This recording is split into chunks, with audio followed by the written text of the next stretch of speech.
আমার বিড়ালের খাবার আমি যেভাবে বানাই, এখানে আমি মুরগির মাংস, মিষ্টি কুমড়া এবং আলু নিয়েছি। আপনারা পরিমাণটা দেখে নিশ্চয়ই বুঝতে পারছেন। এখানে মাংসের পরিমাণ বেশি থাকবে, সবজির পরিমাণ কম থাকবে। আপনারা চাইলে গাজর এবং কাঁচকলা অ্যাড করতে পারেন। এগুলোকে ধুয়ে পরিষ্কার করে রেখেছি। এগুলোকে এখন একটা পাতিলের মধ্যে বসিয়ে ভালো করে সিদ্ধ করে নেব, পানিটা তেলতেলে হয়ে যাওয়া পর্যন্ত, যেটাকে আমরা চিকেন স্টক বলে থাকি। সিদ্ধ হয়ে গেলে অল্প পরিমাণ ভাত মিশিয়ে ব্লেন্ড করে নেব। অবশ্যই এটার সাথে চিকেন স্টকটা অ্যাড করে নেব। আপনারা চাইলে ব্লেন্ড ছাড়াও ভাত দিয়ে মেখে খাওয়াতে পারেন।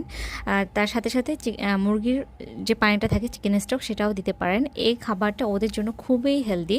ব্লেন্ড করে আপনারা ফ্রিজে 1 সপ্তাহের মতো খাবারটা রাখতে পারবেন, তবে খাওয়ানোর আগে অবশ্যই নর্মাল করে নেবেন। আমার বিড়ালটা খেতে বেশ ভালোই পছন্দ করে। প্রচণ্ড গরমে বিশেষ করে আমি এই খাবারটা ওদের বানিয়ে দিই এবং ওরা খুব এনজয় করে এই খাবারটা খায়।